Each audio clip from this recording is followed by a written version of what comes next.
Eternos Peregrinos.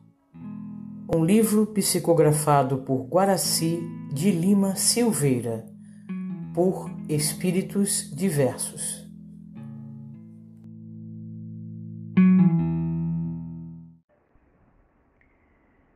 Capítulo 14. A estranha moça de Chico Pena. Chico Pena era um criador de porcos. Sabia que a Bíblia fazia sérias restrições aos suínos. Contudo, eles davam muito lucro ao Chico. Criava-os com raízes e pouca ração. Era por isso também um excelente agricultor de raízes. Dizia sempre que as rações existiam para facilitar a vida dos criadores, mas que o bom mesmo era o alimento puro, oferecido pela natureza. Recolhia os restos alimentares de algumas caças de conhecidos.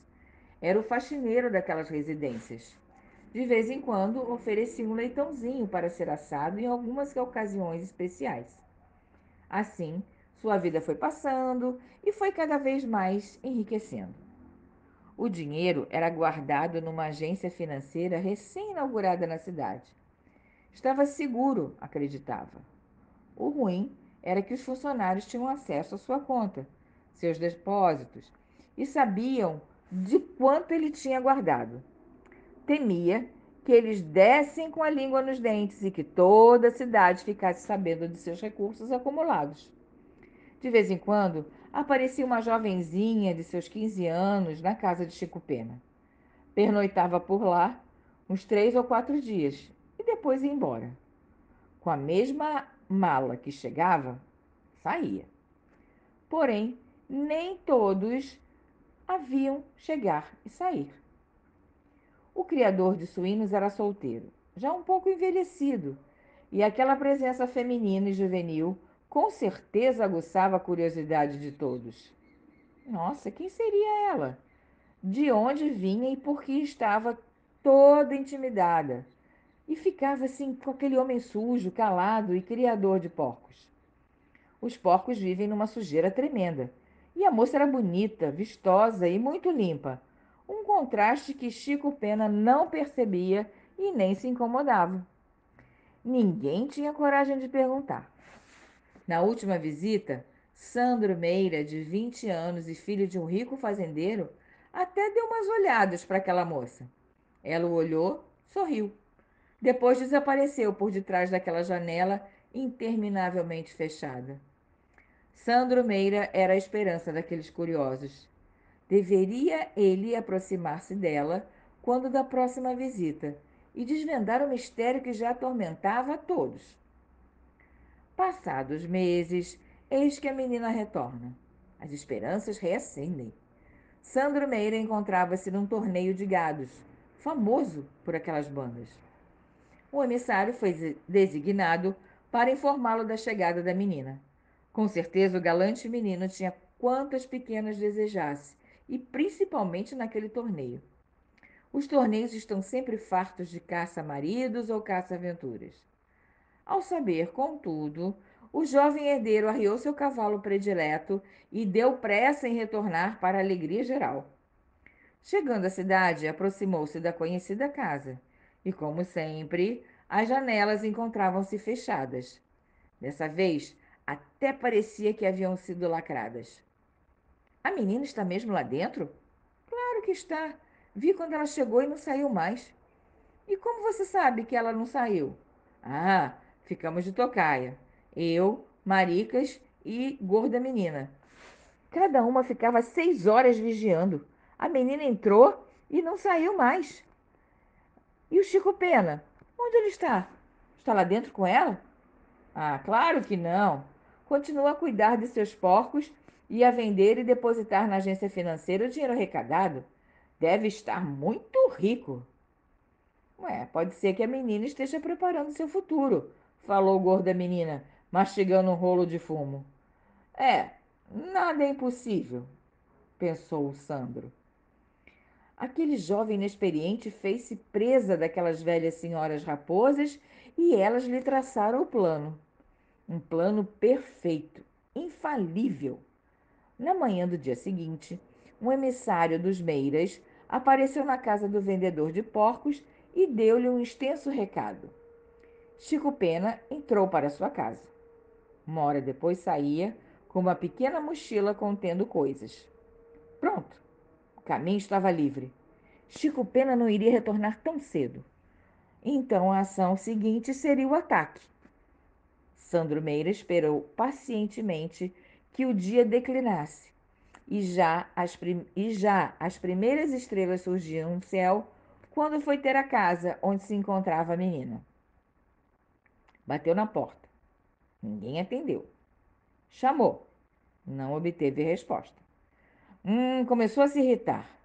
Bateu com mais força ainda. Gritou mais alto e nada. Nenhum som vinha de dentro da casa. Continua! A menina está aí dentro! Gritou Dona Maricas, de nariz cheio de verrugas. Muitas batidas e gritos e nada. A casa era deserta. De dentro não via nenhuma resta de luz. Nada. Só restava um jeito: arrombar a casa. Mas isso criaria problemas com a polícia e os Meiras não suportavam encrencas policiais. Sandro Meira, então, teve uma ideia, compartilhada com as 3 raposas felpudas. Subiria no telhado e entraria por cima, pelo forro. Gorda menina tinha uma velha lanterna que trouxera do arraial do Sobragê quando seu falecido se suicidou. O menino, de mandados, foi até a venda do seu Agostinho e trouxe as pilhas. A lanterna, mesmo velha, funcionou e Sandro subiu numa escada que estava descansando nos fundos daquela casa. Calculou que o local escolhido dava para a cozinha. Destelhou aquela cobertura e foi ter num velho forro, quase caindo de podre. A lanterna o ajudava e assim ele divisou o alçapão.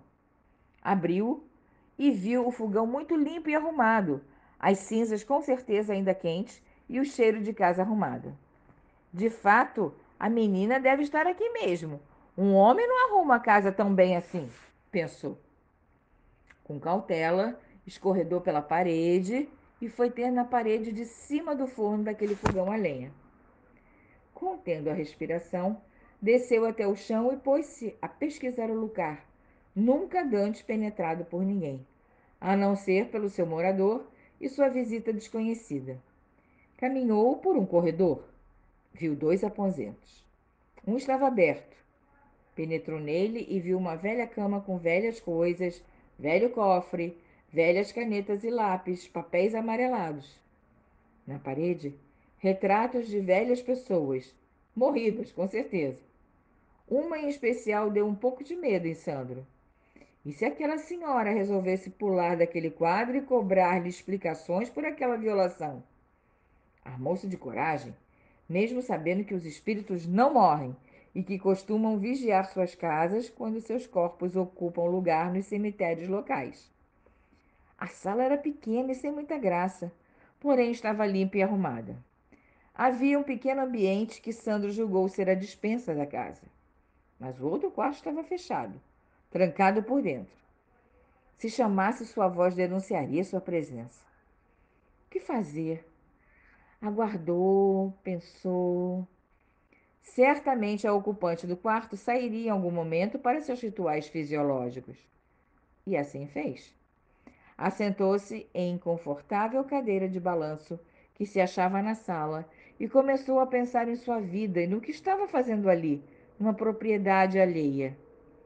Lembrou seu quarto, seus pertences, e simulou uma violação dos mesmos por alguém estranho, com o único intuito de descobrir sua vida e seus segredos. Quase se retirou, mas o pacto com as raposas não permitiu. E assim continuou. Um velho relógio contava os segundos e o velho cuco cantava as horas. Era manhã quando ele acordou. À sua frente, uma farta bandeja com sucos e frutas, café, bolos, pães. Convidavam-no para o repasto matinal. Perfume inebriante inundava o ambiente e uma voz suave cantava lá dentro uma canção de absoluta paz. Quis levantar-se e correr em direção àquele som. Ao tentar, a bandeja quase se soltou do lugar e quase caiu, derramando tudo. Sandro então alimentou-se como devia e percebeu que naquela bandeja estava tudo aquilo que ele gostava de comer quando acordava.